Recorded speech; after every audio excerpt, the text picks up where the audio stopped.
Hello प्यारे बच्चों, आज हम देखेंगे 10th क्लास साइंस का 2022 का पेपर कैसे आया था। ठीक है, साइड फर्स्ट देख रहे हैं 824 वीजे। इस पूरे पेपर का सलूशन आपको मिलेगा।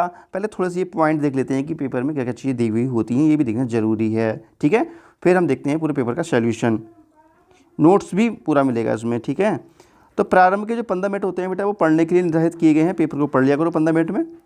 और निर्देश देखते हैं बेटा, निर्देश पढ़ना बहुत जरूरी है। फर्स्ट पॉइंट है ये है, प्रश्न पत्र 3 खंडों का खा गा में डिवाइड किया गया है। का में फिजिक्स होती है, खा में केमिस्ट्री होती है और गा में बायोलॉजी होती है। ठीक है, सेकंड पॉइंट का हुआ है कि प्रथम प्रश्न, जो प्रत्येक खंड का प्रथम प्रश्न होगा वो बहुविकल्पीय होगा, जिसमें 4 क्वेश्चन दिए हुए होंगे, मतलब 4 ऑब्जेक्टिव दिए हुए होंगे। इनमें से सही चुनकर अपनी उत्तर पुस्तिका में आपको लिखना है, जो भी सही है। प्रत्येक खंड के सभी प्रश्न एक साथ करना आवश्यक है। प्रत्येक खंड नए पृष्ठ से ही प्रारंभ किया जाए, मतलब पूरा खंड जब का आप सॉल्व कर लें उसके बाद ही खंड खा सॉल्व करें। ऐसा नहीं है कि आप सब कुछ मिक्सिंग कर रहे हैं। ठीक है, सभी प्रश्न अनिवार्य हैं, कोई भी छोड़ना नहीं है आपको। प्रश्नों के जो भी अंक हैं उसके सामने लिख दिए गए हैं। आवश्यकता अनुसार अपने उत्तर पुस्तिका पर स्वच्छ एवं नामांकित चित्रों का चित्र बनाइए और रासायनिक समीकरण भी दीजिए। ठीक है, खैर अब देखते हैं खंड का में बेटा पहला क्वेश्चन है, वायु के सापेक्ष माध्यम का अपवर्तनांक अधिकतम होता है। ठीक है, हीरे का होता है। ठीक है, चलो मैं इसको डिटेल से, मैं नोट्स पे लिख रखा है वहीं लेके चलता हूँ। नोट्स ही आपको दिखाता हूँ। ये पेपर देख लीजिए कैसा आया था बेटा। नोट्स पे चलते हैं अपने। ठीक है, ये पेपर देख लीजिए और देखते हैं इसका सोल्यूशन नोट्स पे हमने कैसे कर रखा है बेटा। ठीक है, अब देखते हैं इसका सोल्यूशन कि सोल्यूशन क्या है आखिर, जो हमने नोट्स पर लिख रखा है आप लोगों के लिए स्पेशली। ठीक है, बहुत मेहनत से लिखा है यार, ये पेपर मैंने बहुत टाइम में लिखा गया है। देखो बेटा, पहला क्वेश्चन है अपना, वायु के सापेक्ष माध्यम का अपवर्तनांक अधिकतम होता है। तो देख लो बेटा किस किस का होता है, देखो ध्यान देखेंगे। जल का होता है 1.33, हीरे का होता है 2.42। मोस्ट इंपोर्टेंट है, याद रखो, आता है ऑब्जेक्टिव में ये लिखने के लिए, हर साल आता है। कांच का बर्तन बेटा, क्राउन कांच का होता है 1.52, फ्रंट कांच का होता है 1.67 और जो तारपीन का तेल होता है उसका होता है 1.47। जो सबसे ज़्यादा बर्तन किसका है, हीरे का है। तो इसमें देखो हीरे पे टिक कर दो। ठीक है, और ये बर्तन भी याद कर लेना, काम आएंगे आप लोगों के लिए। नेक्स्ट देखते हैं, निकट दृष्टि दोष के निवारण के लिए चश्मे में प्रयुक्त करना चाहिए। ठीक है, मैं आपके लिए एक ट्रिक बताता हूँ कि बेटा आप कभी नहीं भूलेंगे कि कौन से दोष में कौन सा लेंस यूज करते हैं। इसकी ट्रिक्स बताता हूँ, देखो ध्यान समझेंगे जरा ट्रिक्स को। देखो बेटा, जैसे कि अगर मान लीजिए आपके पास है उत्तल दूर दृष्टि दोष। कौन सा है बेटा, दूर दृष्टि दोष है, सपोज दैट दूर दृष्टि दोष।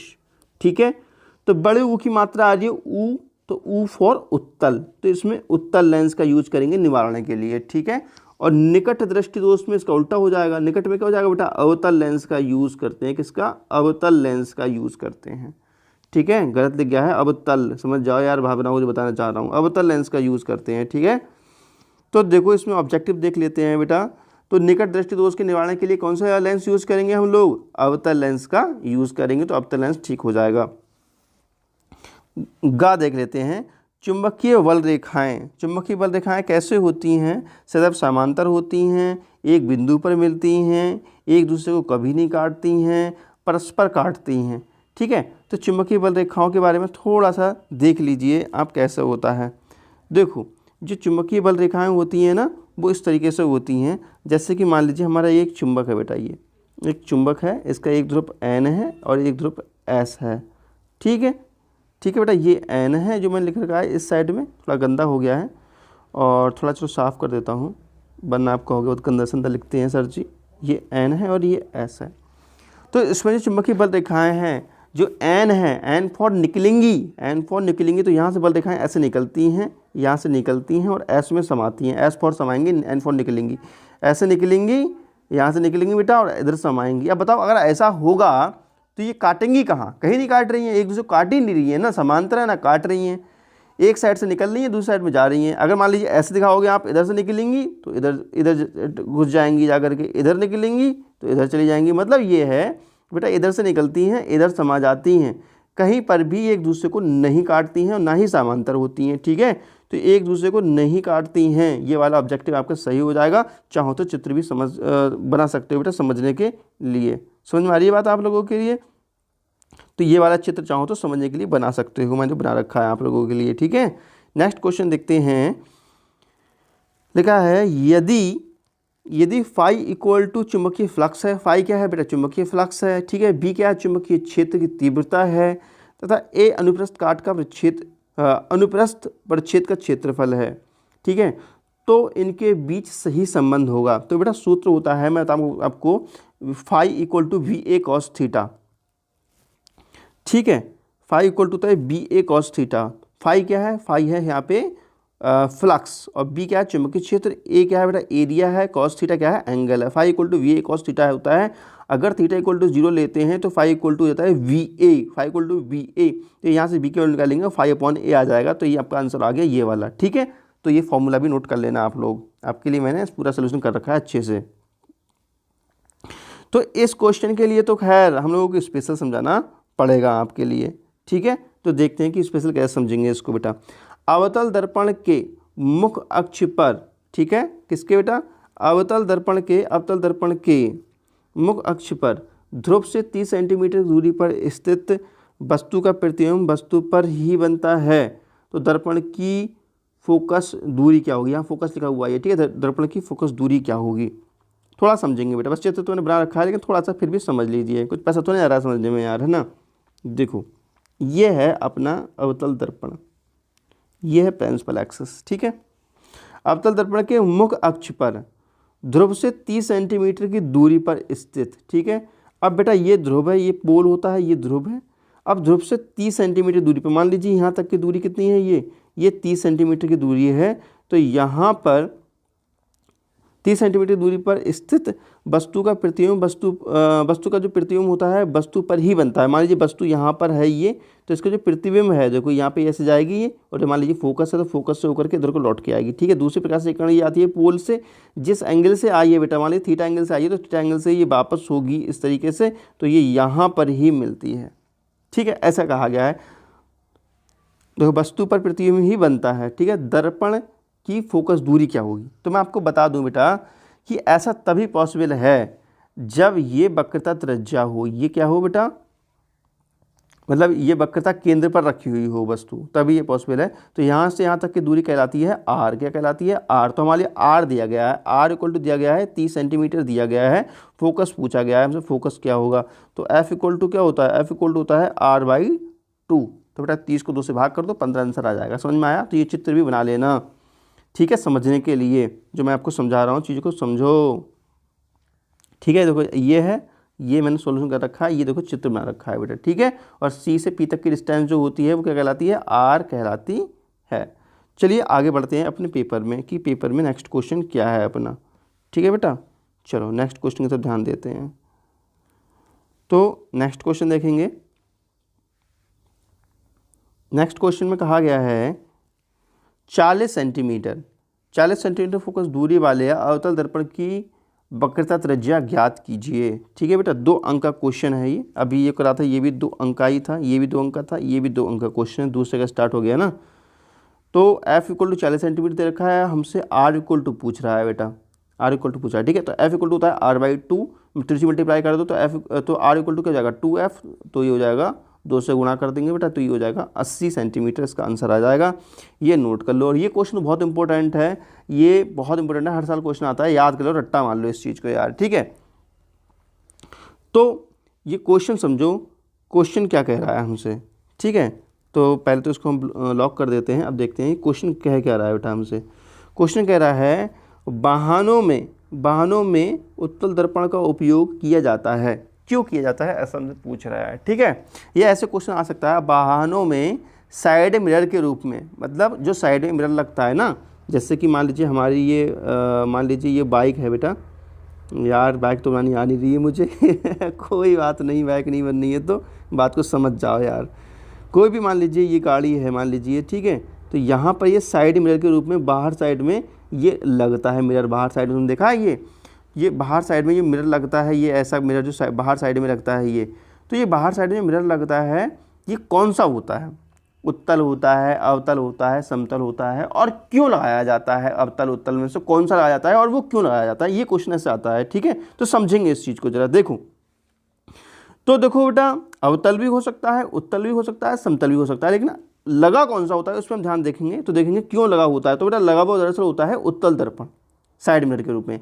क्यों लगा हुआ होता है वो थोड़ा सा समझ लो डिटेल से, अच्छे से समझो बेटा, आप लोगों को काम में आएगा, क्योंकि व्यवहारिक क्वेश्चन है ना ये, ऐसा थोड़ा ना कि साइंस का, ये आपके व्यवहार में भी ये चीज़ें यूज होती हैं। देखो अवतल, दो दर्पण होते हैं 3 प्रकार के। देखिए अवतल को सिलेबस में अवतल दर्पण दिया हुआ है, उत्तल दर्पण दिया हुआ है और समतल दर्पण दिया हुआ है। राइट, इतना समझ में आ रहा है आप लोगों के लिए? ठीक है। और देखो बेटा, जो अवतल दर्पण होता है, अवतल दर्पण जो देखो, दर्पण लाने के लिए हम क्या काम करेंगे। देखो बेटा, अवतल दर्पण की जो बाहर साइड में पॉलिश की हुई होती है ये होता है अवतल दर्पण। ठीक है, उत्तल दर्पण के अंदर साइड पे पॉलिश की हुई होती है, समतल दर्पण के किसी एक साइड पॉलिश की हुई होती है। राइट, और जिस साइड पॉलिश नहीं की जाती है वो कहलाता है परावर्तक पृष्ठ। तो ये क्या है, परावर्तक पृष्ठ है, और इसका ये क्या है, परावर्तक पृष्ठ है, इसका ये क्या है, परावर्तक पृष्ठ है। राइट, ठीक है। अब देखो बेटा, इसका एरिया, ये परावर्तक पृष्ठ का एरिया कितना है, यहाँ से यहाँ, यहाँ से यहाँ तक का ये एरिया है, ये परावर्तक पृष्ठ का ये एरिया इतना घेरेगा, ये इसको कहते हैं द्वारक। ठीक है, इतना एरिया घेरेगा अगर इसको हम लगाएंगे तो। और जबकि इसको हम लगाएंगे बेटा, इस वाले को लगाएंगे, इस वाले लगाएंगे तो ये एरिया इतना कवर करेगा, ऐसे कवर करेगा। तो इसका देखो बहुत ज़्यादा एरिया कवर हो रहा है बेटा, बहुत ज़्यादा एरिया कवर हो रहा है, नहीं हो रहा है इधर। ठीक है, तो इसका एरिया बहुत ज़्यादा कवर हो रहा है, देखो बहुत ज़्यादा एरिया कवर हो रहा है। तो हम कह सकते हैं कि इसका बड़ा द्वारक है, बहुत बड़ा एरिया कवर कर रहा है ये बेटा इतना सा एरिया कवर कर रहा है। तो कहने का मतलब ये है ना कि ये जो दर्पण है अपना, जो क्यूट सा दर्पण है, प्यारा सा नन्ना मुन्ना सा, ये जो दर्पण है ये बहुत बड़ा एरिया कवर करता है, पीछे का बहुत बड़ा एरिया कवर करता है, इसीलिए इसका हम यूज़ करते हैं। और दूसरा कारण ये भी है कि इसमें छोटे प्रतिबिंब बनते हैं, छोटे सीधे प्रतिबिंब बनते हैं, इसलिए हम इसका यूज़ करते हैं। जबकि आप ये वाला यूज़ करोगे, ये वाला लेंस यूज करो, ये वाला दर्पण यूज़ करोगे बेटा, तो इसमें क्या है, इसमें बड़े प्रतिबिंब बनेंगे। मानिए हाथी आ रहा है तो हाथी कैसे देखोगे, इसमें बड़ा प्रतिबिंब बनेगा, तो बताओ। इसमें देखोगे तो बेटा इसमें भी बड़ा प्रतिबिंब बनता है, इसमें बड़ा नहीं, इसमें समान प्रतिबिंब बनता है, जितनी बड़ी वस्तु होती है थोड़ा प्रतिबिंब बनता है। अगर इसमें हाथी देखोगे तो हाथी कहाँ दिख जाएगा इसमें, बताओ। पीछे हाथी आता हो गाड़ी की आंखें देख लोगे इसमें, नहीं, उसकी आंखें दिखेगी खाली है, पीछे कम भी एरिया भी कम कवर करेगा पीछे। और ये पूरी सड़क कवर करता है, पीछे तक का एरिया कवर करता है, और छोटे छोटे प्रतिबिंब बनाता है, तो बहुत सारी चीज़ों को देख सकता है। ठीक है, इसलिए इसका यूज़ करते हैं। बात समझ में आई आपके? ठीक है, अब देखिएगा इसका आंसर देख लीजिएगा जो मैंने लिख रखा है। ठीक है बेटा, देखो इसका आंसर, तो इसका आंसर है उत्तल दर्पण का बड़ा द्वारक होता है। ठीक है, मतलब बड़ा द्वारक होता है, इसी कारण ये पीछे का ज़्यादा एरिया कवर कर लेता है। और इस दर्पण में वस्तु के सदैव सीधे आभासी एवं छोटे प्रतिबिंब बनते हैं, इसी कारण इसका हम यूज़ करते हैं गाड़ियों में। ठीक है, बात समझ में आई? तो ये आंसर आप नोट कर सकते हो। नेक्स्ट क्वेश्चन देखते हैं। 15 सेंटीमीटर फोकस दूरी का कोई अवतल लेंस, ठीक है बेटा, कितने सेंटीमीटर फोकस दूरी दे रखी है, 15 सेंटीमीटर फोकस दूरी का कोई अवतल लेंस किसी वस्तु का प्रतिबिंब लेंस से 10 सेंटीमीटर दूरी पर बनाता है। तो वस्तु लेंस से कितनी दूरी पर स्थित है, किरण आरेख द्वारा आप समझाइए। ठीक है बेटा, तो देखेंगे, देखो इसमें दे रखा है 15 सेंटीमीटर फोकस दूरी का अवतल लेंस। जब अवतल लेंस है तो यहाँ पे F = माइनस में लिया जाता है, ध्यान रखेंगे हमेशा कि फोकस इसमें माइनस का ही होता है। देखो ये अवतल लेंस होता है तो इसमें फोकस इस साइड में होता है, माइनस का होता है, तो F = माइनस के 15 सेंटीमीटर हो गया। किसी वस्तु का प्रतिबिंब लेंस से 10 सेंटीमीटर दूरी पर बनता है। ठीक है, तो ये प्रतिबिंब तक की दूरी दे रखी है, तो B = माइनस की, क्योंकि प्रतिबिंब हमेशा लेफ्ट साइड में ही बनते हैं इसमें बेटा। ठीक है, तो ये माइनस के 10 सेंटीमीटर रखी है, तो हमें U = फाइंड आउट करना है। तो फॉर्मूला लगा दो 1/b - 1/u = 1/f। ठीक है, तो माइनस का 1/b जब क्या रख देंगे यहाँ पे 1/10, माइनस का 1/10 लगा दिया हमने। ठीक है बेटा, तो इसमें मैं क्या काम किया, हम लोगों ने माइनस का 10 लगा दिया इसमें। ठीक है, अब करते हैं इसको थोड़ा सा सॉल्व। देखो ध्यान समझेंगे थोड़ा सा ज़रा,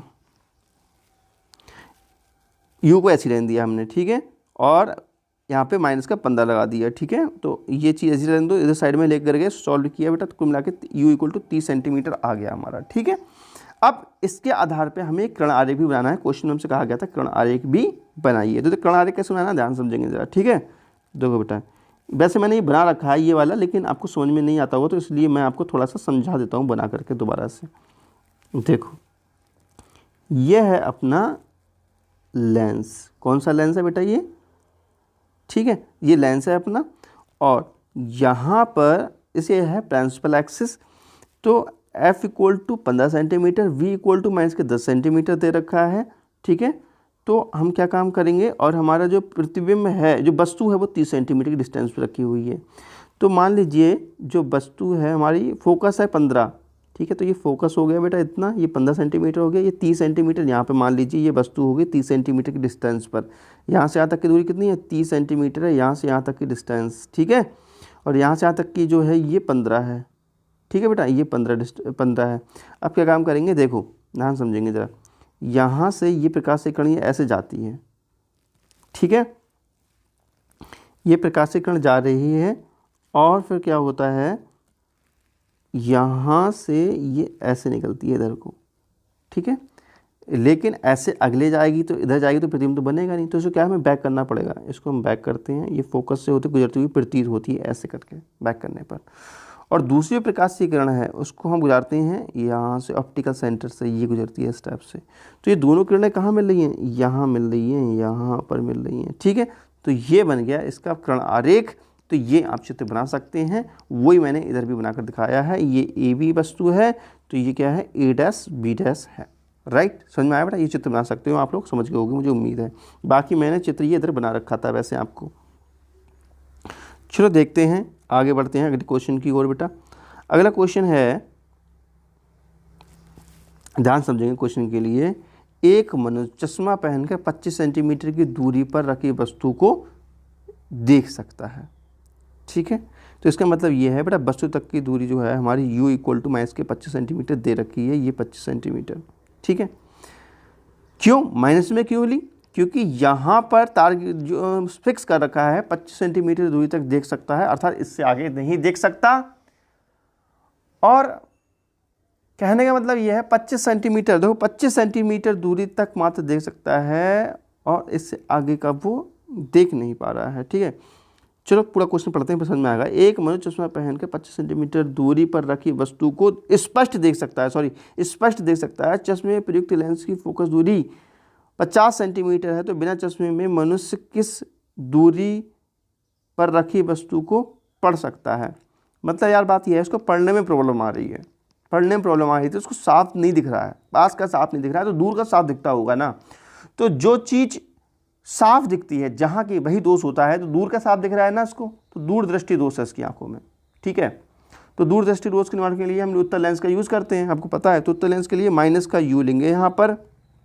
ठीक है, F इक्वल टू माइनस के 50 सेंटीमीटर दे ही रखा है, तो B equal to find out करना है हमारे लिए। ठीक है, तो 1/b minus 1/u equal to 1/f formula लगा देते हैं, वैल्यू पुट कर देते हैं, और देखते हैं इसका सोल्यूशन करते हैं। तो B इक्वल टू माइनस के 50/3 आ गया बेटा। ठीक है, सॉल्व देख लेना आप, चाहो तो इसको B इक्वल टू माइनस के 16.7 सेंटीमीटर भी लिख सकते हो।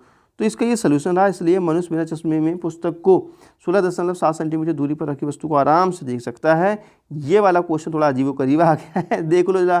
कुछ क्वेश्चन ऐसे होते हैं टिपिकल आ जाते हैं बेटा। देखें, वैसे टिपिकल नहीं है, आपको लगता होगा क्योंकि ऐसे क्वेश्चन ज़्यादा क्लास में कराए नहीं जाते हैं। एक इलेक्ट्रॉन जिसका द्रव्यमान 9 × 10⁻31 किलोग्राम दिया हुआ है। ठीक है, समझ में आ जाएगा, 100% देखते रहो बस आप लोग। तो बेटा जो m है, m इलेक्ट्रॉन का द्रव्यमान दे रखा है, m इक्वल टू 9 × 10⁻31 किलोग्राम दे रखी है। ठीक है, आवेश दे रखा है 1.6 × 10⁻19, ये आवेश q दे रखा है। x अक्ष के समांतर इलेक्ट्रॉन एंटर करता है बेटा। ठीक है, तो बेटा ये x अक्ष है, मान लीजिए इलेक्ट्रॉन इधर को एंटर कर रहा है। ठीक है, इलेक्ट्रॉन एंटर करता है समांतर इतने मीटर पर सेकंड के वेग से, तो ये b इक्वल टू दे रखा है बेटा, b वेलोसिटी वाला वेग 3 × 10⁻6 मीटर पर सेकंड के वेग से गति करता हुआ जाता है। जेड एक्सिस के समांतर कार्यरत 0.3 वेबर प्रति मीटर स्क्वायर के चुंबकीय क्षेत्र b के इक्वल टू दे रखी है, कैपिटल B की वैल्यू ये दे रखी है, चुंबकीय क्षेत्र की वैल्यू ये दे रखी है। प्रेस करता है तो इलेक्ट्रॉन पर कार्य करने वाले बल, त्वरण और बल की दिशा ज्ञात कीजिए। ठीक है बेटा, तो बहुत सरल सवाल है, देखो मैं आपको बिल्कुल समझा दूंगा, अच्छे समझ में आ जाएगा आप लोगों के लिए। ठीक है बेटा, देखेंगे जरा सवाल को कि कैसे समझ सकते हैं इस चीज़ के लिए। देखो थोड़ा सा डिटेल समझेंगे बेटा। m इक्वल टू दे रखा है हम लोगों के लिए। ठीक है, तो सबसे पहले तो ये देखो कि देखो ये है अपनी एक्सिस, देखते हैं ये। ठीक है, कहाँ बनना है चित्र यार, इधर देखते हैं बेटा, ये मान लीजिए ये एक्सिस है, ये है एक्स एक्सिस, ये है वाई एक्सिस, ये है जेड एक्सिस। तो जो इलेक्ट्रॉन है वो एक्स एक्सिस के समांतर एंटर करता है, ठीक है। इलेक्ट्रॉन इस तरीके से एंटर कर रहा है बेटा, एक्स एक्सिस के समांतर, देखो ऐसे एंटर कर रहा है, ठीक है। और ये वाई एक्सिस है ये वाली, तो कोण कितना बना, theta equal to 90, theta equal to कितना हो गया, 90 का कोण हो गया, यहाँ पे देख लो 90 का हो गया। समझ में आया बेटा आप लोगों के लिए, ठीक है। और देखो अगर इलेक्ट्रॉन इधर को प्रवेश कर रहा है, ये इलेक्ट्रॉन प्रवेश कर रहा है इस साइड को, ठीक है, तो भैया जब इलेक्ट्रॉन चलता है, इलेक्ट्रॉन मान लीजिए इधर को चलता है, तो धारा इसके विपरीत डायरेक्शन में बहती है, आई इधर को बहती है बेटा, तो इसमें एक धारा भी फ्लो हो जाएगी इस डायरेक्शन में, इस डायरेक्शन में आई फ्लो हो जाएगी। इधर को इलेक्ट्रॉन जा रहा है और धारा इस साइड में, मतलब विपरीत डायरेक्शन में धारा फ्लो हो जाएगी। तो उस पर लगने वाले बल की गणना करनी है। तो बेटा लॉरेंज बल होता है, लॉरेंज बल क्या होता है कि इनके लंबवत एक बल कार्य करता है, उसे लॉरेंज बल कहते हैं। ये लॉरेंज बल F कार्य करता है, ये हमारे लिए ज्ञात करना है बेटा, ठीक है। यहाँ पे हमें एक लॉरेंज बल ज्ञात करना है, जो कि सूत्र होता है लॉरेंज बल का F equal to Q B B sine theta, ठीक है। और थीटा इक्वल टू 90 है, तो F इक्वल टू कितना हो जाएगा, F इक्वल टू हो जाएगा F equal to Q B B, ठीक है बेटा। तो जो चित्र मैंने यहाँ समझा रखा है, तो F इक्वल टू क्या हो जाएगा, क्यू बी बी, ठीक है बेटा। तो सारी वैल्यू पुट कर दो, अभी आंसर आ जाएगा आपका। तो देखेंगे यहाँ पर F equal to Q B B हो गया, तो बेटा F की वैल्यू देखो, Q की वैल्यू कितनी है, Q की वैल्यू दे रखी है ये वैल्यू पुट कर दी हमने, ठीक है। फिर वेलोसिटी वाली B कितनी है, ये तो बी रख दी हमने, ठीक है। उसके बाद बेटा है चुंबकीय वाला B, तो चुंबकीय वाला B किधर है, ये है, तो ये वाला B हमने ये लगा दिया है, ठीक है। अब क्या काम करते हैं, यहाँ पर इनकी गुणा करते हैं, तो 3 और 0.3 की गुणा कितनी हो जाएगी, 3 3 9, 0.9 हो गए। अब इनकी गुणा करेंगे हम, इधर गुणा करेंगे, ठीक है। तो आ जाएगा 1.44 × 10⁻13, क्योंकि 6 ये हो गए, प्लस के माइनस के ये हो गए, तो 13 आ जाएगा ये, ठीक है। इतना न्यूटन बल कार्य करेगा, और वो भी बाई अक्ष की ओर, इधर की ओर लगेगा, बाई अक्ष की ओर, ठीक है। दिशा पूछी थी, तो 2 आंसर हो गए, एक तो बल निकाल लिया हमने, एक तो दिशा निकाल लिया, ठीक है। अब पूछा त्वरण क्या होगा, A इक्वल टू और फाइंड आउट करना। तो त्वरण ज्ञात करने का सिर्फ एक ही तरीका है। त्वरण ज्ञात करने का तरीका क्या होता है बेटा, त्वरण ज्ञात करने का तरीका होता है F equal to M A से ही त्वरण निकाल सकते हैं। F इक्वल टू क्या होता है, एम ए होता है, और F इक्वल टू हमें पता है, m पता है, तो A निकाल लेंगे। तो A इक्वल टू क्या हो जाएगा, F/m, ठीक है। तो A इक्वल टू F की वैल्यू कितनी आई है, F की वैल्यू आई है 1.44 × 10⁻13 अपॉन m की वैल्यू दे रखी है बेटा। m की वैल्यू कितनी दे रखी है हमारे लिए, m की वैल्यू ये दे रखी है 9 × 10⁻31, 9 × 10⁻31, ठीक है। इसको सॉल्व कर लेंगे तो देखो आंसर आ जाएगा अपना, ठीक है बेटा। तो ये हमने कर रखा है, नीचे आपको दिखा देते हैं, देखो, ठीक है। तो ऐसे ही हमने कर रखा है बेटा। तो इसका आंसर आ गया है 1.6 × 10⁻7 मीटर/सेकंड², ठीक है। समझ में आया। देखो पेपर में अगर आपको ये क्वेश्चन नहीं होता हो तो आप दूसरा वाला क्वेश्चन कर सकते हैं, ये वाला क्वेश्चन बहुत सरल है। लेकिन फिलहाल अभी तो आपको दोनों क्वेश्चन देखने हैं, क्योंकि पेपर थोड़ा दे रहे हो बेटा, अभी आप तैयारी कर रहे हो, तो आपको सभी क्वेश्चन करने हैं, कोई भी क्वेश्चन छोड़ना नहीं है। कुछ बच्चे क्या काम करते हैं, जो क्वेश्चन आते हैं वो कर लेते हैं, बाकी छोड़ देते हैं, लेकिन बेटा आपको सब करना है। जो नहीं आता है वो सर्च करो यार, उसके लिए हम हैं तो बताने के लिए। अब ये वाला क्वेश्चन यार, क्वेश्चन सॉल्व करना ही बहुत सरल क्वेश्चन है बेटा, ठीक है।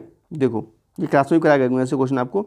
2 ओम, 3 ओम, 5 ओम के प्रतिरोध को श्रेणी क्रम में जोड़ा गया है, ठीक है। यदि संयोजन के दोनों सिरों पर 30 वोल्ट का विभवांतर लगाया जाता है, तो प्रत्येक के बीच हमें विभवांतर फाइंड आउट करना है। तो बहुत सरल सवाल है, ठीक है। देखते हैं इस सवाल का सोल्यूशन क्या है। वैसे सोल्यूशन तो आपको दिख ही रहा होगा, थोड़ा सा समझा देता हूँ मैं आप लोगों के लिए, ठीक है। कहीं यार बोर नहीं हो, तो आपको सभी बहुत समझाते हैं, फालतू की चीज़ें हैं। देखो बेटा यहाँ पर 3 प्रतिरोध श्रेणी क्रम में लगाए गए हैं, ठीक है। तो देखो पहला प्रतिरोध ये है, दूसरा प्रतिरोध ये है, तीसरा प्रतिरोध ये है, ये श्रेणी क्रम में लगे हुए हैं। इसको एक बैटरी से जोड़ दिया जाता है, तो बैटरी ये है। तो बेटा R1 इक्वल टू यहाँ पे 2 ओम है, यहाँ पे ये है 3 ओम, ये है 5 ओम। बैटरी है यहाँ पे 30 वोल्ट की बैटरी है, ठीक है। ये बात समझ में आ रही है आप लोगों के। तो वही तो चित्र मैंने बना रखा है, ये चित्र बना रखा है, इधर का ये 2 चित्र बना रखा है, ठीक है। और समझो थोड़ा सा इसमें, अगर देखो जो करंट फ्लो होती है बेटा, करंट फ्लो होती है, तो जो करंट होती है वो ये नेगेटिव सिरा है, ये पॉजिटिव है, तो पॉजिटिव से नेगेटिव की ओर होती है, तो यहाँ पे ये थोड़ा सा ये प्लस कर लो बेटा, ये माइनस कर लो, ठीक है, ऐसे से कर लेना, तो ये हो जाएगा प्लस सिरा, ये हो जाएगा माइनस सिरा, ठीक है। चित्र में थोड़ी सी गलती हो गई, अब सही है, ठीक है। तो जो भी करंट फ्लो होती है वो प्लस से माइनस की ओर होती है, तो करंट इधर से बहना स्टार्ट होती है। तो सभी में जो करंट होती है वो समान बहती है, देखो करंट सभी में समान बहती है, लेकिन सभी के वोल्टेज अलग अलग, विभवांतर अलग हो सकती हैं। इसका V1 है मान लीजिए, इसका V2 है और इसका मान लीजिए V3 है। तो टोटल वोल्टेज कितना है बेटा, V1 plus V2 plus V3, ठीक है। तो टोटल वोल्टेज 30 दे रखा है, 30 equal to V1 plus V2, ये हमें यहाँ से सॉल्व करना है क्वेश्चन को, ठीक है। कहानी समझ में आ रही है यहाँ तक आपको? चलो अगले बढ़ते हैं, ठीक है बेटा, इतना तो क्लियर हो चुका होगा। तो कुल मिलाकर के हमारे लिए यहाँ पे अगर धारा का मान पता लग जाए, धारा कितनी बह रही है, तो हम आराम से क्वेश्चन को सॉल्व कर सकते हैं, ठीक है। तो तीनों प्रतिरोध समांतर क्रम में है, श्रेणी क्रम में है, तो इसलिए लिख सकते हैं R equal to R1 plus R2 plus R3, ठीक है। तो R equal to 2 plus 3 plus 5, ये सारे जोड़ लेंगे तो R इक्वल टू हो जाएगा 20 ओम, कितना जाएगा 20 ओम। तो R इक्वल टू 20 ओम आ गया, और यहाँ पे B इक्वल टू 30 दे रखा है, ठीक है। तो B equal to IR fit कर दो, और अभी अपना जो है धारा निकाल लो यहाँ से। तो V इक्वल टू IR से, तो I इक्वल टू कितना हो जाएगा 20 अपॉन R, तो हमारी B अपॉन R, B कितना है 30/10, तो आ गया 3 एम्पियर। धारा कितनी आ गई, 3 एम्पियर आ गई बेटा, ठीक है। तो हम जानते हैं धारा कितनी आ गई, यहाँ पे 3 एम्पियर आ चुकी है हमारी।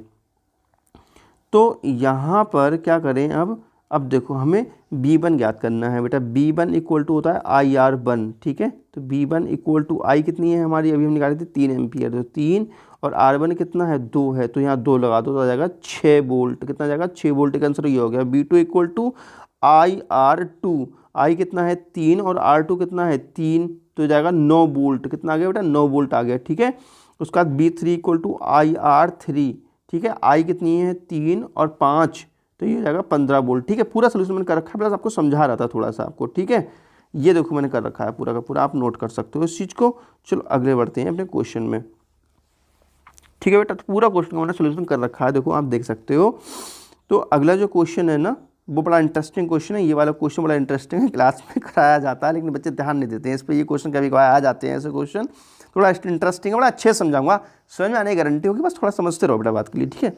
समझ में आ जाएगा, मतलब आपको बिल्कुल टेंशन नहीं लेनी है, ठीक है। तो विद्युत धारा के चुंबकीय प्रभाव से आप क्या समझते हैं? बड़ा सरल है यार, चैप्टर का नाम ही है, अपने चैप्टर है नहीं, एक चैप्टर का नाम है विद्युत धारा का चुंबकीय प्रभाव। लेकिन बच्चे क्या काम करते हैं, चैप्टर का जो नाम है उसका मतलब तो समझते नहीं, चैप्टर समझ लेते हैं यार। सबसे पहले क्या होना चाहिए क्लास में, टीचर को भी सबसे पहले चैप्टर के नाम के बारे में समझना चाहिए, चैप्टर का नाम क्यों रखा गया है। बस समझाते भी सभी टीचर हैं, अच्छे समझाते हैं, लेकिन बच्चे कुछ ध्यान नहीं देते हैं। आपको चैप्टर का नाम का मतलब समझ में आना चाहिए। चैप्टर का नाम है विद्युत धारा के चुंबकीय प्रभाव, तो इसका मतलब क्या होता है वो आपके गुरुजी ने आपको समझाया भी होगा और मैंने भी क्लास में समझाया था, ठीक है। सबसे पहले चैप्टर का मतलब पूछा, तो चैप्टर का मतलब मैंने लिख रखा, समझाऊंगा अभी आपके लिए। फिर क्वेश्चन कह रहा है एक लंबे सीधे धारावाही चालक तार द्वारा, ठीक है। अच्छा पहले इतना ही समझ लो यार, विद्युत धारा के चुंबकीय प्रभाव से आप क्या समझते हैं, ठीक है। तो मैं आपको बताऊं, जैसे कि कोई भी तार है ना, कोई भी तार होता है बेटा, जैसे मान लीजिए कोई तार है, इसमें हम धारा प्रवाहित करते हैं I, तो इसके चारों ओर अपने आप एक चुंबकीय क्षेत्र, ये चुंबकीय क्षेत्र भी उत्पन्न होने लगता है।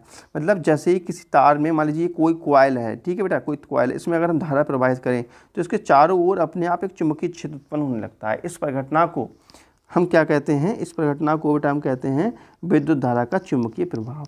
सीधी सीधी बात यह है, किसी तार में जब हम धारा प्रवाहित करते हैं तो उस तार के चारों ओर एक चुंबकीय क्षेत्र उत्पन्न हो जाता है। इस परिघटना को हम बोलते हैं विद्युत धारा का चुंबकीय प्रभाव, ठीक है। समझ में आया? इसी को लिख रखा है, जब किसी चालक तार या कुंडली में विद्युत धारा प्रवाहित करते हैं तब उस तार के चारों ओर एक चुंबकीय क्षेत्र उत्पन्न हो जाता है। इस परिघटना को हम चुंबकीय क्षेत्र, इस परिघटना को हम चुंबकीय प्रभाव कहते हैं, विद्युत धारा का चुंबकीय प्रभाव। विद्युत धारा का चुंबकीय प्रभाव क्यों? विद्युत के कारण, विद्युत धारा के कारण चुंबकीय प्रभाव उत्पन्न हो रहा है, इसलिए हम इस परिघटना को कहते हैं विद्युत धारा का चुंबकीय प्रभाव कहते हैं। एक क्वेश्चन का आंसर तो पता लग गया बेटा, एक क्वेश्चन तो कंप्लीट हो गया, ठीक है। अगला क्वेश्चन इसी में है, एक लंबे, भाई 7 अंक का क्वेश्चन तो यार थोड़ा समझ लगेगा ही, तो बेटा 2 अंक का लगभग हो गया अपना, ठीक है। फिर कहा है एक लंबे सीधे धारावाही चालक तार द्वारा उत्पन्न चुंबकीय क्षेत्र की तीव्रता किन बातों पर निर्भर करती है, ठीक है। चलो इस चीज़ को भी देख लेते हैं। तो इस चीज़ के लिए मैंने क्या है बेटा, एक प्रयोग द्वारा समझाया है इस चीज़ को, ठीक है। तो क्वेश्चन ये कह रहा है कि एक लंबा सीधा तार है, क्वेश्चन जो कह रहा है उस चीज़ को समझो बेटा। क्वेश्चन कह रहा है कि एक लंबा सीधा तार है, ठीक है।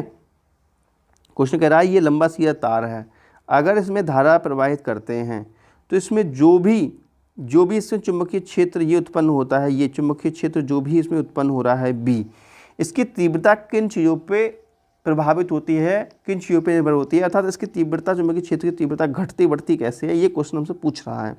तो मैं आपको बताऊं बेटा, इसमें जो धारा का मान है, धारा का मान घटाओगे तो बी कम उत्पन्न होगा, चुंबकीय क्षेत्र कम उत्पन्न होगा, धारा बढ़ाओगे तो चुंबकीय क्षेत्र अधिक उत्पन्न होगा। बात समझ में आ रही है। तो यहाँ पर क्या है, एक सीधे धारावाही चालक तार पर उत्पन्न चुंबकीय क्षेत्र की तीव्रता उसमें प्रवाहित होने वाले धारा के मान पर निर्भर करती है। अब समझ में आ गया होगा आपके, ठीक है। ये चित्र मैंने बना रखा है, इसमें देखो चित्र को थोड़ा समझ लीजिए, चित्र थोड़ा समझ लीजिए बेटा। देखो मैंने ये क्या काम कर रखा है, ये एक गत्ता बना रखा है, ये क्या है, एक गत्ता है, इसमें मैंने तार डाल दिया, ये तार डाल दिया तार, ठीक है। इसमें धारा प्रवाहित कर दी आई, और इसमें बेटा क्या है, यहाँ पर हमने क्या काम करा, यहाँ पे हमने लोहे का बुरादा डाल दिया है। तो लोहे का बुरादा जो है वो ऐसे ऐसे गोल गोल गोल आकृतियाँ ले लिया है इसने, और चुंबकीय क्षेत्र की दिशा ये ऐसी हो जाएगी। और चुंबकीय क्षेत्र की दिशा ऐसी कैसे होगी, कैसे निकालते हैं वो मैं आपको चुंबकीय क्षेत्र की दिशा निकालना बताऊँगा अभी, क्यों, ठीक है। चुंबकीय क्षेत्र निकालना, दिशा निकालना बताऊंगा। इसमें धारा, इसमें ये चीज़ क्या है ये भी समझाता हूँ बेटा, ये चीज़ क्या है। यहाँ पर मान लीजिए इस ऐसे एरिया में आ जाते हैं, ये यहाँ से ये आता है, ये ऐसे बना हुआ है। तो ये क्या है, यहाँ से धारा का मान घटा या बढ़ा सकते हैं, तो इसको कहते हैं धारा परिवर्तक। ये क्या होता है, धारा परिवर्तक होता है। यहाँ से हम धारा का मान घटा या बढ़ा सकते हैं। और बाकी ये सेल लगा हुआ है बेटा, यहाँ से धारा प्लस से माइनस की ओर बहती है, ठीक है। समझ जाना इस चीज़ को, चित्र बना लेना, चित्र से बहुत अच्छे नंबर मिलते हैं। चित्र अगर आप बनाओगे तो ये पी क्यू क्या है, पी क्यू एक तार है, ये क्या है, ये चुंबकीय क्षेत्र की दिशाएं हैं, ठीक है। अब चुंबकीय क्षेत्र की दिशा कैसे ज्ञात करें हम उस चीज़ पे भी चर्चा कर लेते हैं कि चुंबकीय क्षेत्र की दिशा कैसे ज्ञात करते हैं। 7 अंक का क्वेश्चन है भैया, थोड़ा बहुत चर्चा तो करनी पड़ेगी। तो देखते हैं बेटा चुंबकीय क्षेत्र की दिशा हम कैसे ज्ञात करते हैं, ठीक है। देखो क्या है, ध्यान से समझना, बहुत रिलैक्स होकर के समझना, बहुत इंटरेस्टिंग है ये।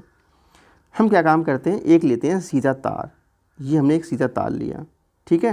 देखो बेटा एक ये लिया हमने सीधा तार, ठीक है। चुंबकीय क्षेत्र की दिशा ज्ञात करने का तरीका बता रहा हूँ मैं आप लोगों को। एक सीधा तार ले लिया और इसमें करंट फ्लो हो रही है आई, ये करंट फ्लो हो रही है इसमें, ठीक है। अब इस तार में चुंबकीय क्षेत्र की दिशा क्या होगी, तो आप क्या काम करेंगे, ये देखो करंट की दिशा ऊपर की ओर है, तो अपना दायां हाथ उठाओ, दायां हाथ अभी करो सीधा, दायां हाथ बिल्कुल सीधा, पंजा बिल्कुल सीधा करो, उंगलियां देखो चारों सीधी हैं, अंगूठा ऊपर की ओर है। अब अंगूठा जो है, अंगूठा जिधर धारा बह रही है ना उस साइड में रखोगे, अंगूठा करोगे इस साइड में बेटा, ठीक है। जैसे इस प्रैक्टिकल को अभी आप कर सकते हो, कैसे, पेन पकड़ो, चलो पेन लो, पेन बाएं हाथ से पेन पकड़ो, पेन पकड़ा बाएं हाथ से आपने, ठीक है। पेन देखो सीधे खड़ा हुआ है, पेन लो जल्दी से यार, बाएं हाथ से पेन पकड़ो बेटा, पेन पकड़ो बाएं हाथ से, पकड़ा। और जो कैप है, कैप पेन के ऊपर रहनी चाहिए, प्रैक्टिकल करो जो समझा रहा हूँ आपको। पेन लो और पेन की जो कैप है वो ऊपर रखो, कैप ऊपर रखी पेन की, अपने बाएं हाथ से पकड़ो। उसके बाद दाएं हाथ का जो कैप है, कैप मान लीजिए ये कैप है धारा की दिशा, कैप क्या है बेटा, धारा की दिशा है, ठीक है। तो धारा की दिशा में अपना अंगूठा रखना है, तो अपने अंगूठा कैप की तरफ रखो, कैप की तरफ रखो, ठीक है। अब जिधर अंगूठा है ना आपका उधर को कैप रखो। अब हथेली पे टेक दो ये पेन को, ठीक है। कैप कहाँ रखनी चाहिए, अंगूठे पे टच, ठीक है। अब क्या काम करो, अपनी उंगलियां फोल्ड करो, उंगलियां फोल्ड करो, पेन को उंगलियों से पकड़ो, जैसे कि ये है ना, ये चित्र में बनाया है बेटा, देखो अपना ये इधर को ये अंगूठा है। अब हम क्या करते हैं, उंगलियां फोल्ड करते हैं, उंगलियां फोल्ड करेंगे, ऐसे फोल्ड होंगी बेटा एंटी क्लॉकवाइज। जब एंटी क्लॉकवाइज जो उंगलियां फोल्ड होंगी तो धारा की दिशा भी एंटी क्लॉकवाइज इधर को ही होगी, ठीक है। तो कहने का मतलब ये है, जिस डायरेक्शन में करंट फ्लो होती हो उस डायरेक्शन में अंगूठा रखो अपना और उंगलियां फोल्ड करो। तो जिस साइड में उंगलियां मुड़ जाए ना, उंगलियां पीछे तो मुड़ेंगी नहीं, टूट जाएंगी यार, अगले को मुड़ेंगी ना, जिस साइड में उंगलियां मुड़ेंगी वही दिशा ही धारा की दिशा होती है। समझ में आ गया होगा, ठीक है। देखो यदि हम अपने दाएं हाथ के अंगूठे को धारा की दिशा में रखकर अपनी उंगलियों को मोड़ें, फोल्ड करें, तो उंगलियों की दिशा चुंबकीय क्षेत्र की दिशा होगी, ठीक है। ये चित्र में बना रखा है, समझ में आता होगा मुझे उम्मीद है। आप लोगों को अच्छे से समझाने की कोशिश करिए बेटा आप लोगों के लिए, ठीक है। अब देखते हैं नेक्स्ट क्वेश्चन जो बहुत आता है, मोस्ट इम्पोर्टेंट है। विद्युत मोटर का सिद्धांत क्या है, इसकी संरचना का सचित्र वर्णन कीजिए, इसकी कार्यविधि समझाइए एवं विद्युत मोटर का उपयोग भी लिखिए। ठीक है, तो बेटा देखते हैं इसका सिद्धांत क्या है। ठीक है, विद्युत मोटर का सिद्धांत तो मैं सबसे पहले समझा दूं बेटा, विद्युत मोटर दरअसल होती क्या चीज़ है। ठीक है, तो विद्युत मोटर क्या होती है बेटा, मैं आपको समझाऊँ। देखो, घरों में हमारे लिए मान लीजिए ये एक ऐसी मोटर टाइप की होती है, एक ऐसी मोटर होती है। ठीक है, ऐसा होती है, एक डिवाइस होती है। और यहाँ पे क्या होता है, यहाँ पे मान लीजिए हम यहाँ से धारा प्रवाहित करते हैं, यहाँ से हम क्या काम करते हैं बेटा, धारा प्रवाहित करते हैं, यहाँ से हम बिजली देते हैं, और जैसे बिजली देते हैं यहाँ पे पंखुड़ियाँ लगी हुई होती हैं, ये मोटर चलने लगती है। ठीक है, तो ये क्या हो गई, विद्युत धारा हो गई बेटा, ये क्या हो गई, विद्युत धारा हो गई। और ये क्या हो गई, ये अपनी यांत्रिक ऊर्जा हो गई, मतलब यंत्र के रूप में। ठीक है, तो एक ऐसी डिवाइस, ये क्या है, डिवाइस है, ये क्या है बेटा, एक डिवाइस है। ठीक है, युक्ति कह सकते हो, एक ऐसी डिवाइस जो विद्युत धारा को यांत्रिक ऊर्जा में बदल देती है, ऐसी डिवाइस को हम मोटर कहते हैं। ये क्या है बेटा, मोटर है। समझ में आ गया मोटर क्या होती है। अब मोटर ये काम कैसे करती है उस पर थोड़ी सी चर्चा करते हैं। ठीक है बेटा, तो देखो कैसे काम करती है, इसका प्रिंसिपल क्या है। देखो मैं आपको बताऊं बेटा क्या होता है, ध्यान समझेंगे। देखो जैसे मैंने ये चित्र बना रखा है, ठीक है, चित्र से समझेंगे थोड़ा सा। देखो बेटा, जैसे कि देखो इस चित्र से थोड़ा सा समझ लो, उसके बाद आते हैं प्रिंसिपल पर। देखो जैसे कि हम क्या काम करते हैं, हमने एक ABCD एक कुंडली ले ली हमने बेटा, ABCD एक कुंडली ले ली हमने ये। ठीक है, समझ में आ रही थी कहानी। अब ये कुंडली लेकर के हम क्या काम करते हैं, इसके दो साइड पे, एक साइड पे यहाँ चुंबक लगाते हैं N और एक साइड पे चुंबक लगाते हैं S। ठीक है, ये कहानी समझ में आ रही है बेटा आप लोगों के लिए। हमने क्या काम, कुंडली ले ली AB। ठीक है, AB कुंडली ले ली है। देखो ये कुंडली है, ये कुंडली है ABCD। A यहाँ लिख दो A, B यहाँ B लिख दो, यहाँ C लिख दो, यहाँ D लिख दिया बेटा। ठीक है, ये ABCD कुंडली है। एक साइड में N चुंबक रख दी, एक साइड में S चुंबक रख दी। ठीक है, अब हमें क्या है, अब हमें इसमें बिजली देनी है। जब इसमें हम बिजली देते हैं बेटा, धारा देते हैं, तो मान लीजिए हम I यहाँ से देखते हैं, यहाँ से देते हैं I। जब इसको हम I देते हैं, ये देखो जा रहा है I, ये I करंट जा रहा है। तो बेटा क्या होता है, इस पर एक बल आरोपित होता है, एक नीचे के लिए एक ऊपर के लिए। तो क्या होता है, ये एंटी क्लॉकवाइज घूमने लगती है और मोटर हमारी काम करने लगती है। ठीक है, ज़्यादा डिटेल से नहीं समझा सकता क्योंकि यार आपको पता है मैं कैसे पढ़ा रहा हूँ आप लोगों के लिए। इसके लिए तो ना बोर्ड पे समझ में आएगा, लेकिन आप लोग कमेंट ही नहीं करते हो कि बोर्ड पे समझाऊँ इन चीज़ों को मैं, है ना। और वैसे पेपर समझाना बोर्ड पर थोड़ा कठिन भी है। देखो अच्छा, क्योंकि बहुत लिखना पड़ेगा इतना, सिद्धांत देख लो यार। जब किसी आयताकार कुंडली को चुंबकीय क्षेत्र में रखकर उसमें विद्युत धारा प्रवाहित करते हैं तो कुंडली पर एक बल युग्म कार्य करने लगता है, एक ऊपर के लिए एक नीचे की ओर। ठीक है, यह बल युग्म कुंडली को उसके अक्ष पर निरंतर घुमाने का प्रयास करता है, जिसकी दिशा फ्लेमिंग के हम लोग बाएं हाथ के नियम से ज्ञात कर सकते हैं। किसकी दिशा, बल लगने वाले बल की दिशा फ्लेमिंग की बाएं हाथ के नियम से ज्ञात कर सकते हैं। यदि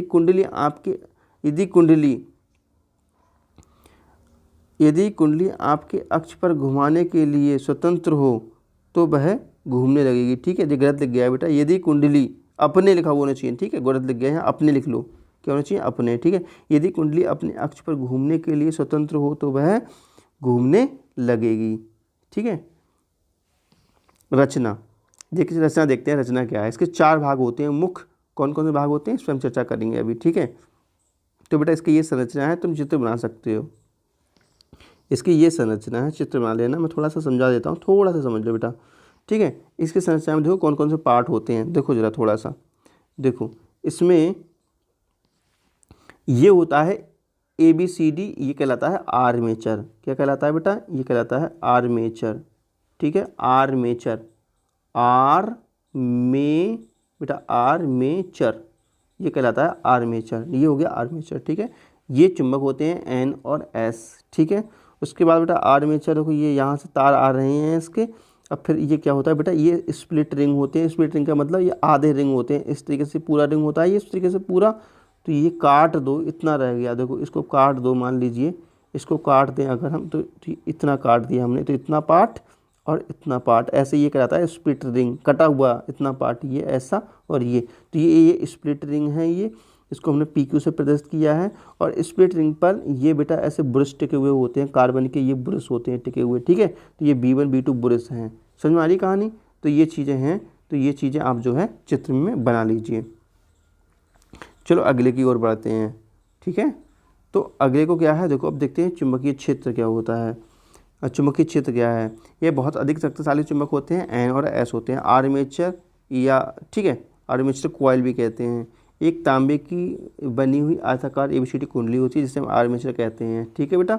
इसको आप देख लेना। विभक्त वलय मतलब स्प्लिट रिंग, तो यह वलय पीतल का एक वृत्ताकार छल्ला होता है जो 2 बराबर भागों में बटा हुआ होता है, मतलब कटा हुआ होता है, ठीक है। ये दोनों भाग एक दूसरे से अलग अलग होते हैं, ठीक है। और जो बीच में धुरा होता है ना, ये धुरा, बीच में ये धुरा होता है बेटा, इस पर चिपके हुए होते हैं। देखो बीच में ये शाफ्ट है, ये बीच में ये धुरा है, ये शाफ्ट है, ये दिखाइए लाइन जैसी, इसके ऊपर ये चिपके हुए रहते हैं, ठीक है। ये बात भी लिखी है यहाँ पर, देखो तो क्या है, विभक्त वलय के अंदर की ओर एक शाफ्ट या धुरा होती है जिससे ये जुड़े होते हैं और ये आर्मेचर के साथ घूमते रहते हैं, ठीक है। विभक्त वलय P और Q के बाहरी सिरे कार्बन धातु की 2 पत्तियों B1 B2 को स्पर्श करते हैं जिन्हें हम ब्रश कहते हैं, ठीक है बेटा। जैसे ये स्प्लिट रिंग है ना PQ, इस पर देखो ये कार्बन की 2 पत्तियां हैं B1 B2 जो टिकी रहती हैं इन पर, जिससे हम क्या कहते हैं, जिन पर हम कहते हैं ब्रश कहते हैं। इसको हम क्या कहते हैं बेटा, इनको B1 B2 को ब्रश कहते हैं। ये जो स्प्लिट रिंग होते हैं ना, अंदर से जो होते हैं अचालक होते हैं, बाहर से जो हैं वो चालक होते हैं, इस बात का ध्यान रखेंगे। वर्किंग समझ लीजिए बेटा, वर्किंग क्या है। जब बैटरी से कुंडली ABCD में विद्युत धारा प्रवाहित करते हैं, तब कुंडली के AB सिरे नीचे की तरफ चुंबकीय बल लगाता है और CD सिरे पर ऊपर की ओर बल लगता है। इस प्रकार ये क्या है, ये बल युग्म लगता है बेटा, जिसके कारण ये कुंडली हमारी जो है वो एंटी क्लॉकवाइज घूमने लगती है। बस यहीं तक हमसे पूछा है कि कार्यविधि समझाइए और कहा है इस मोटर का यूज़ बताइए। तो बेटा मोटर का यूज़ हमारे दैनिक जीवन में बहुत होता है, हेडिंग डालेंगे मोटर का यूज़। तो बेटा मोटर का यूज़ क्या होता है, सिंचाई करने में, जैसे हम लोग खेती भराई करते हैं ना ट्यूबवेल से, सिंचाई करने में, पंखा चलाने में और विभिन्न कार्यों में आप बहुत सारे लिख सकते हैं, ठीक है। तो मोटर के ये तो यूज़ हो गए, ठीक है। तो यहीं तक हमसे पूछता है, यहीं तक हमारा आंसर का कंप्लीट हो जाता है। वैसे विभक्त वलय कार्य क्या होते हैं, ये इंपॉर्टेंट चीज़ है, ये हर साल पेपर में पूछता है, लेकिन इसमें नहीं पूछा गया है। लेकिन चाहो तो आप देख सकते हो विभक्त वलय कार्य क्या होते हैं, आप ये चाहो तो नोट कर लेना विभक्त वलय कार्य, ठीक है। ये भी काम की चीज़ है बेटा, ठीक है। तो मैंने आपको काफ़ी अच्छे समझाने की कोशिश करी, वीडियो अच्छी कर दी, लाइक प्यारा सा कुछ कमेंट मिलते हैं बेटा कल नेक्स्ट वीडियो में खंड खा के साथ। कमेंट जरूर कीजिएगा, खंड खा आपको चाहिए केमिस्ट्री का, तो ठीक है। Okay bye bye.